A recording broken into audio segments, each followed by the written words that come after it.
Chapter 5 Dolce Dolmum. The sheep ran huddling together against the hurdles, blowing out thin nostrils and stamping with delicate forefeet, their heads thrown back and a light steam rising from the crowded sheep pen into the frosty air, as the two animals hastened by in high spirits, with much chatter and laughter. They were returning across country after a long day's outing with Otter, hunting and exploring on the wide umplets where certain streams tributary to their own river had their first small beginnings, and the shades of the short winter day were closing in on them, and they still had some distance to go. Plodding at random across the plough, they had heard the sheep and had made for them, and now, leading from the sheep pen, they found a beaten track that made walking a lighter business, and responded, moreover, to that small inquiring something which all animals carry inside them, saying unmistakably, "Yes, quite right. This leads home." "It looks as if we were coming to a village," said the mole somewhat dubiously, slackening his pace, as the track that had in time become a path, and then had developed into a lane, now handed them over to the charge of a well-metalled road. The animals did not hold with villages, and their own highways, thickly frequented as they were, took an independent course, regardless of church, post office, or public house. "Oh, never mind," said the Rat. "At this season of the year they're all safe indoors by this time, sitting around the fire, men, women, and children, dogs and cats and all. We shall slip through all right, without any bother or unpleasantness, and we can have a look at them through their windows if you like, and see what they're doing." The rapid nightfall of mid-December had quite beset the little village as they approached it on soft feet, over a first thin fall of powdery snow. Little was visible but squares of a dusky orange-red on either side of the street, where the firelight or lamplight of each cottage overflowed through the casements into the dark world without. Most of the low latticed windows were innocent of blinds, and to the lookers-in from outside, the inmates gathered round the tea-table, absorbed in handiwork, or talking with laughter and gesture, had each that happy grace which is the last thing the skilled actor should capture, the natural grace which goes with perfect unconsciousness of observation. Moving at will from one theatre to another, the two spectators, so far from home themselves, had something of wistfulness in their eyes as they watched a cat being stroked, a sleepy child picked up and huddled off to bed, or a tired man stretch and knock out his pipe on the end of a smoldering log. But it was from one little window, with its blind drawn down, a mere blank transparency on the night, that the sense of home and the little curtained world within walls, the larger stressful world of outside nature shut out and forgotten, most pulsated. Close against the white blind hung a bird-cage, clearly silhouetted, every wire, perch, and appurtenance distinct and recognizable, even to yesterday's dull-edged lump of sugar. On the middle perch the fluffy occupant, head tucked well into feathers, seemed so near to them as to be easily stroked, had they tried, even the delicate tips of his plumped-out plumage penciled plainly on the illuminated screen. As they looked, the sleepy little fellow stirred uneasily, woke, shook himself, and raised his head. They could see the gape of his tiny beak as he yawned in a bored sort of way, looked round, and then settled his head into his back again, while the ruffled feathers gradually subsided into perfect stillness. Then a gust of bitter wind took them in the back of the neck. A small sting of frozen sleet on the skin woke them as from a dream, and they knew their toes to be cold and their legs tired, and their own home distant a weary way. Once beyond the village, where the cottages ceased abruptly on either side of the road, they could smell through the darkness the friendly fields again, and they braced themselves for the last long stretch, the home stretch, the stretch that we know is bound to end sometime in the rattle of the door latch, the sudden firelight, and the sight of familiar things greeting us as long-absent travelers from far over sea. They plodded along steadily and silently, each of them thinking his own thoughts. The moles ran a good deal on supper, as it was pitch dark, and it was all a strange country for him as far as he knew, and he was following obediently in the wake of the rat, leaving the guidance entirely to him. As for the rat, he was walking a little way ahead, as his habit was, his shoulders humped, his eyes fixed on the straight gray road in front of him, so he did not notice poor Mole when suddenly the summons reached him and took him like an electric shock. We others, who have long lost the more subtle of the physical senses, have not even proper terms to express an animal's intercommunications with his surroundings, living or otherwise, and have only the word smell, for instance, to include the whole range of delicate thrills which murmur in the noise of the animal night and day, summoning, warning, inciting, repelling. It was one of these mysterious fairy calls from out of the void that suddenly reached Mole in the darkness, making him tingle through and through with its very familiar appeal, even while yet he could not clearly remember what it was. He stopped dead in his tracks, his nose searching hither and thither in its efforts to recapture the fine filament, the telegraphic current that had so strongly moved him. A moment, and he had caught it again, and with it this time came recollection in fullest flood. Home! That was what they meant, those caressing appeals, those soft touches wafted through the air, those invisible little hands pulling and tugging all one way. Why, it must be quite close by him at this moment, his old home that he had hurriedly forsaken and never sought again, that day when he first found the river. And now it was sending out its scouts and its messengers to capture him and bring him in. Since his escape on that bright morning he had hardly given it a thought, so absorbed had he been in his new life, in all its pleasures, its surprises, its fresh and captivating experiences.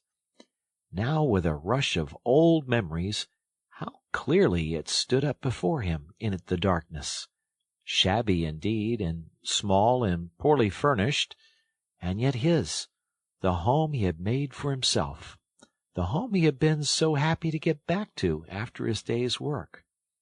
And the home had been happy with him, too, evidently, and was missing him, and wanted him back, and was telling him so, through his nose, sorrowfully, reproachfully, but with no bitterness or anger, only with plaintive reminder that it was there, and wanted him.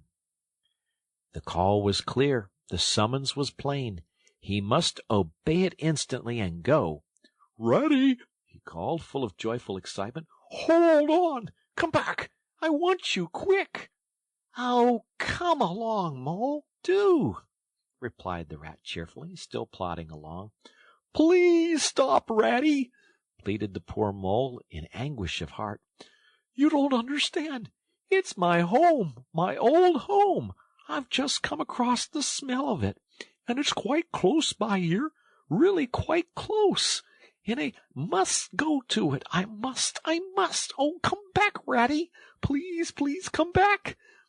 The rat was by this time very far ahead, too far to hear clearly what the mole was calling, too far to catch the sharp note of painful appeal in his voice, and he was much taken up with the weather, for he too could smell something suspiciously like approaching snow.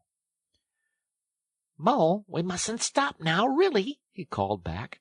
"We'll come for it tomorrow, whatever it is you found. But I daren't stop now. It's late, and the snow's coming on again, and I'm not sure of the way. And I want your nose, Mole, so come on quick. There's a good fellow." And the rat pressed forward on his way without waiting for an answer. Poor Mole stood alone in the road, his heart torn asunder, and a big sob gathering somewhere low down inside him, to leap up to the surface presently, he knew, in passionate escape. But even under such a test as this, his loyalty to his friend stood firm. Never for a moment did he dream of abandoning him. Meanwhile, the wafts from his old home pleaded, whispered, conjured, and finally claimed him imperiously. He dared not tarry longer within their magic circle. With a wrench that tore his very heartstrings, he set his face down the road and followed submissively in the track of the rat, while faint, thin little smells, still dogging his retreating nose, reproached him for his new friendship and his callous forgetfulness. With an effort he caught up to the unsuspecting rat, who began chattering cheerfully about what they would do when they got back, and how jolly a fire of logs in the parlor would be, and what a supper he meant to eat, never noticing his companion's silence and distressful state of mind. At last, however, when they had gone some considerable way further, and were passing some tree stumps at the edge of a copse that bordered the road, he stopped and said kindly, "Look here, Mole, old chap. You seem dead tired. No talk left in you, and your feet dragging like lead. We'll sit down here for a minute and rest. The snow is held off so far, and the best part of our journey is over." The mole subsided forlornly on a tree stump, and tried to control himself, for he felt it surely coming. The sob he had fought with so long refused to be beaten. Up and up it forced its way to the air, and then another, and another, and others thick and fast, till poor Mole at last gave up the struggle and cried freely and helplessly and openly. Now that he knew it was all over, and he'd lost what he could hardly be said to have found. The rat, astonished and dismayed at the violence of Mole's paroxysm of grief, did not dare to speak for a while. At last he said, very quietly and sympathetically, "What is it, old fellow? Whatever can be the matter? Tell us your trouble. Let me see what I can do." Poor Mole found it difficult to get any words out between the upheavals of his chest that followed one upon another so quickly, and held back speech and choked it as it came. "I know it's a shabby, dingy little place," he sobbed forth at last, brokenly. Not like your cozy quarters, or Toad's beautiful hall, or Badger's great house, but it was my own little home, and I was fond of it, and I went away and forgot all about it, and then I smelt it suddenly on the road when I called and you wouldn't listen, Rat, and everything came back to me with a rush, and I wanted it. Oh dear, and when you wouldn't turn back, Ratty, and I had to leave it, though I was smelling it all the time, I thought my heart would break. We might have just gone and had one look at it, Ratty, only one look. It was close by. But you wouldn't turn back, Ratty. You wouldn't turn back. Oh, dear. Oh, dear. Recollection brought fresh waves of sorrow, and sobs again took full charge of him, preventing further speech. The rat stared straight in front of him, saying nothing, only patting Mole gently on the shoulder. After a while he muttered gloomily, "I see it all now. What a pig I have been. A pig, that's me. Just a pig. A plain pig." He waited until Mole's sobs became gradually less stormy and more rhythmical. He waited till at last sniffs were frequent and sobs only intermittent. Then he rose from his seat, and remarking carelessly, "Well, now we'd really better be getting on, old chap. set off up the road again over the toilsome way they had come. "Whatever are you going to, Ratty?" cried the tearful Mole, looking up in alarm. "We're going to find that home of yours, old fellow," replied the Rat pleasantly. "So you better come along, for it will take some finding, and we shall want your nose." "Oh, come back, Ratty, do!" cried the Mole, getting up and hurrying after him. "It's no good, I tell you.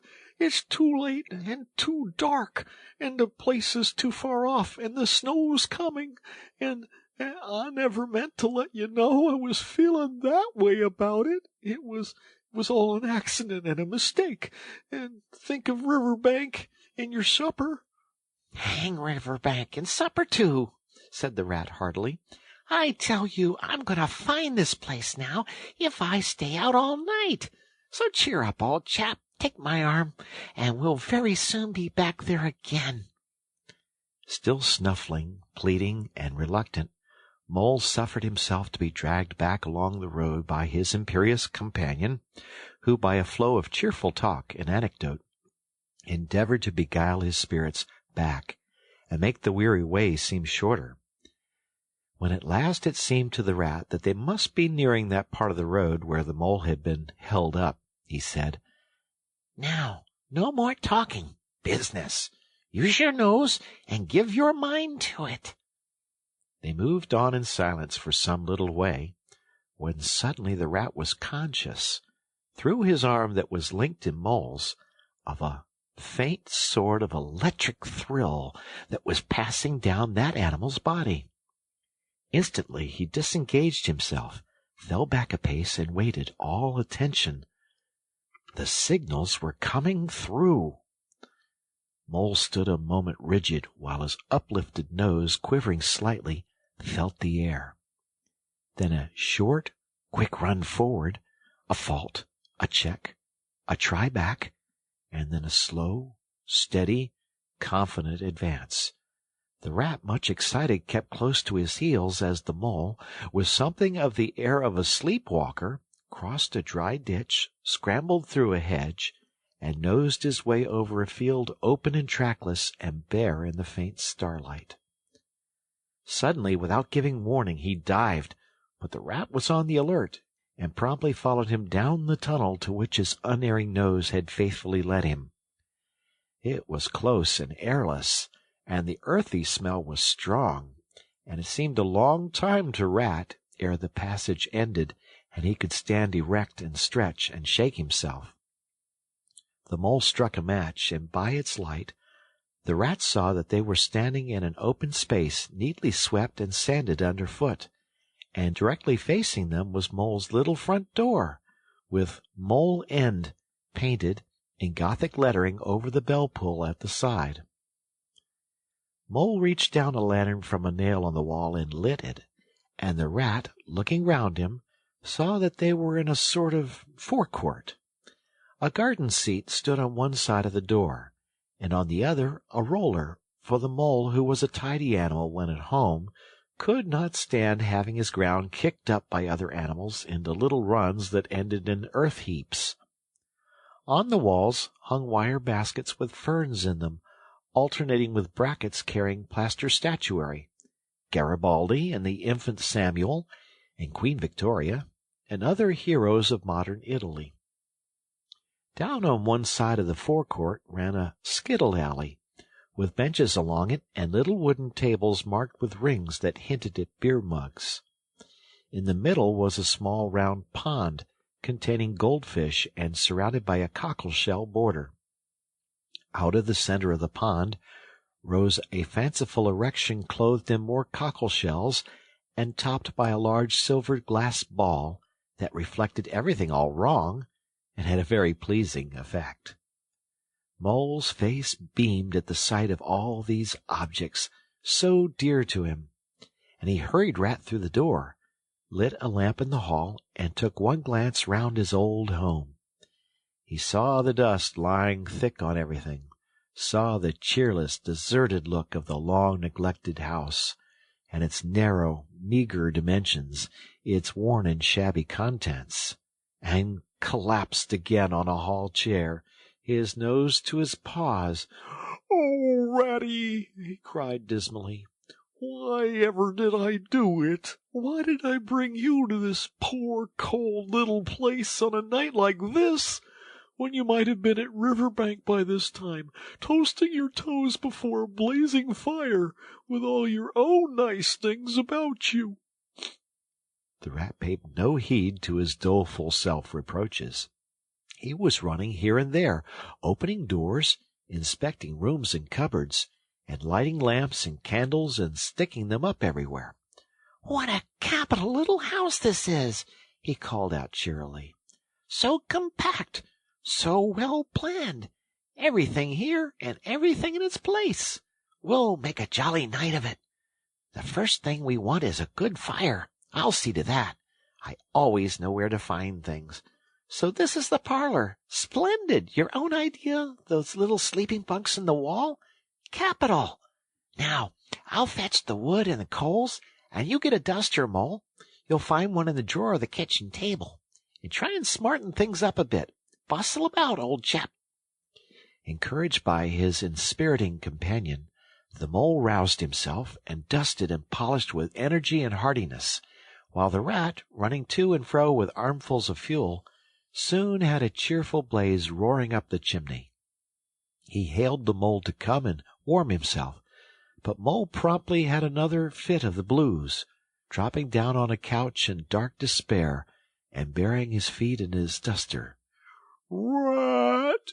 he moaned. "How about your supper, you poor, cold, hungry, weary animal?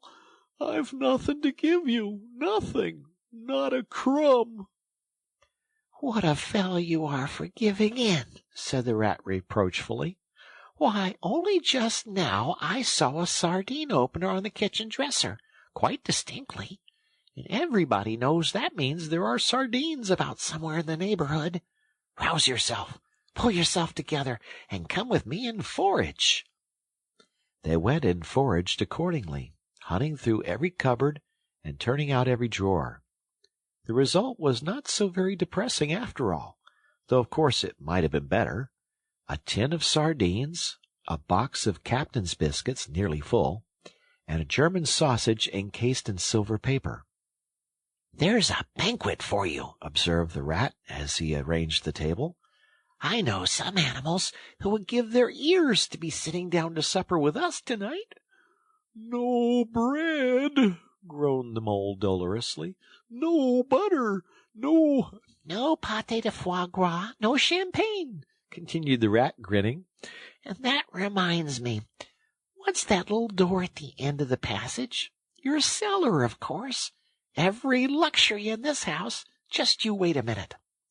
He made for the cellar door, and presently reappeared, somewhat dusty, with a bottle of beer in each paw and another under each arm. "Self-indulgent beggar you seem to be, Mole," he observed. "Deny yourself nothing. This is really the jolliest little place I ever was in. Now, wherever did you pick up those prints? Makes the place look so homelike, they do. No wonder you're so fond of it, Mole. Tell us all about it, and how you came to make it what it is." Then, while the rat busied himself fetching plates and knives and forks, and mustard which he mixed in an egg cup, the mole, his bosom still heaving with the stress of his recent emotion, related, somewhat shyly at first, but with more freedom as he warmed to his subject, how this was planned, and how that was thought of, and how this was got through a windfall from an ant, and that was a wonderful find and a bargain, and this other thing was bought out of laborious savings and a certain amount of going without. His spirits finally quite restored, he must needs go and caress his possessions, and take a lamp and show off their points to his visitor and expatiate on them, quite forgetful of the supper they both so much needed. Rat, who was desperately hungry, but strove to conceal it, nodded seriously, examining with a puckered brow, and saying, "Wonderful," and "Most remarkable," at intervals, when the chance for an observation was given him. At last the rat succeeded in decoying him to the table, and had just got seriously to work with the sardine opener when sounds were heard from the forecourt without, sounds like the scuffling of small feet in the gravel, and a confused murmur of tiny voices, while broken sentences reached them. Now, all in a line. Hold the lantern up a bit, Tommy. Clear your throats first. No coughing after I say 1, 2, 3. Where's young Bill? Here, come on, we're all awaiting. What's up? Inquired the rat, pausing in his labors. I think it must be the field mice, replied the mole, with a touch of pride in his manner. They go round carol singing regularly at this time of the year. They're quite an institution in these parts, and they never pass me over. They come to Mole End last of all, and I used to give them hot drinks, and supper too sometimes, when I could afford it. It will be like old times to hear them again. Let's have a look at 'em, cried the rat, jumping up and running to the door. It was a pretty sight, and a seasonable one that met their eyes when they flung the door open. In the little forecourt, lit by the dim rays of a horn lantern, some 8 or 10 little field mice stood in a semicircle, red worsted comforters round their throats, their forepaws thrust deep into their pockets, their feet jigging for warmth. With bright, beady eyes they glanced shyly at each other, sniggering a little, sniffing and applying coat sleeves a good deal. As the door opened, one of the elder ones that carried the lantern was just saying, Now then, 1, 2, 3, and forthwith their shrill little voices uprose on the air, singing one of the old-time carols that their forefathers composed in fields that were fallow and held by frost, or when snow-bound in chimney corners, and handed down to be sung in the miry street to lamplit windows at Yule-time. Villagers all this frosty tide, let your doors swing open wide. The wind may follow and snow beside, yet draw us in by your fire to bide. Joy shall be yours in the morning. Here we stand in the cold and the sleet, blowing fingers and stamping feet. Come from far away you to greet, you by the fire and we in the street, bidding you joy in the morning.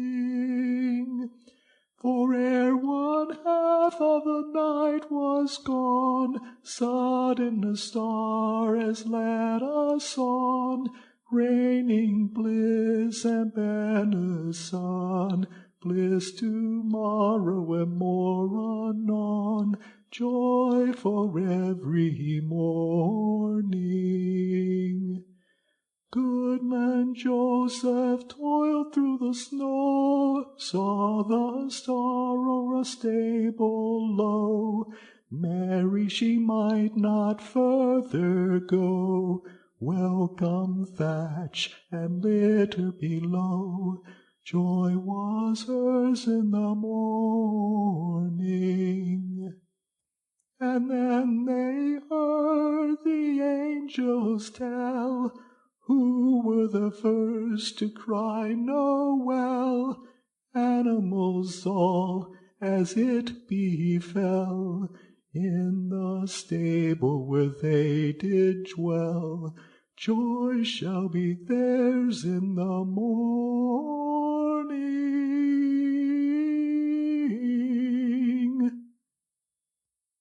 The voices ceased, and the singers, bashful but smiling, exchanged sidelong glances, and silence succeeded, but for a moment only. Then from up above and far away, down the tunnel they had so lately travelled, was borne to their ears, in a faint musical hum, the sound of distant bells ringing a joyful and a clangorous peal. Very well sung, boys, cried the rat heartily. And now come along in, all of you, and warm yourselves by the fire, and have something hot." "Yes, come along, field mice," cried the mole eagerly. "This is quite like old times. Shut the door after you. Pull up that settle to the fire. Now you just wait a minute while we— Oh, Ratty!" he cried in despair, plumping down on a seat with tears impending. "Whatever are we doing? We've nothing to give 'em." "You leave that all to me," said the masterful rat. "Here, you with the lantern, come over this way. I want to talk to you. Now, tell me, are there any shops open at this hour of the night?" "Why, certainly, sir," replied the field mouse respectfully. "At this time of the year our shops keep open to all sorts of hours." "Then look here," said the rat. "You'll go off at once, you and your lantern, and you get me—" Here much muttered conversation ensued, and the mole only heard bits of it, such as, "Fresh, mind." "No, a pound of that will do." "See you get Bugginses, for I won't have any other." "No, only the best." "If you can't get it there, try somewhere else." "Oh, yes, of course, homemade, no tin stuff." "Well, then, do the best you can." Finally there was a chink of coin passing from paw to paw. The field mouse was provided with an ample basket for his purchases, and off he hurried, he and his lantern. The rest of the field mice, perched in a row on the settle, their small legs swinging, gave themselves up to enjoyment of the fire, and toasted their chilblains till they tingled, while the mole, failing to draw them into easy conversation, plunged into family history and made each of them recite the names of his numerous brothers, who were too young, it appeared, to be allowed to go out a-carolling this year, but looked forward very shortly to winning the parental consent. The rat, meanwhile, was busy examining the label on one of the beer bottles. "I perceive this to be Old Burton," he remarked approvingly. "Sensible, Mole, the very thing. Now we shall be able to mull some ale. Get the things ready, Mole, while I draw the corks." It did not take long to prepare the brew and thrust the tin heater well into the red heart of the fire, and soon every field mouse was sipping and coughing and choking, for a little mulled ale goes a long way, and wiping his eyes and laughing and forgetting he'd ever been cold in all his life. "They act plays, too, these fellows," the mole explained to the rat. "Make them all up by themselves, and act them afterwards. And very well they do it, too. They gave us a capital one last year, about a field mouse who was captured at sea by a Barbary corsair, and made to row in a galley. And when he escaped and got home again, his lady love had gone into a convent. Here, you were in it, I remember. Get up and recite a bit." The field mouse addressed got up on his legs, giggled shyly, looked round the room, and remained absolutely tongue-tied. His comrades cheered him on, Mole coaxed and encouraged him, and the rat went so far as to take him by the shoulders and shake him, but nothing could overcome his stage fright. They were all busily engaged on him like watermen applying the Royal Humane Society's regulations to a case of long submersion, when the latch clicked, the door opened, and the field mouse with the lantern reappeared, staggering under the weight of his basket. There was no more talk of play-acting once the very real and solid contents of the basket had been tumbled out on the table. Under the generalship of Rat, everybody was set to do something or to fetch something. In a very few minutes supper was ready, and Mole, as he took the head of the table in a sort of a dream, saw a lately barren board set thick with savory comforts, saw his little friends' faces brighten and beam as they fell to without delay, and then let himself loose, for he was famished indeed, on the provender so magically provided, thinking what a happy homecoming this had turned out after all. As they ate, they talked of old times, and the field mice gave him the local gossip up to date, and answered as well as they could the 100 questions he had to ask them. The rats said little or nothing, only taking care that each guest had what he wanted, and plenty of it, and that Mole had no trouble or anxiety about anything. They clattered off at last, very grateful and showering wishes of the season, with their jacket pockets stuffed with remembrances for the small brothers and sisters at home. When the door had closed on the last of them, and the chink of the lanterns had died away, Mole and Rat kicked the fire up, drew their chairs in, brewed themselves a last nightcap of mulled ale, and discussed the events of the long day.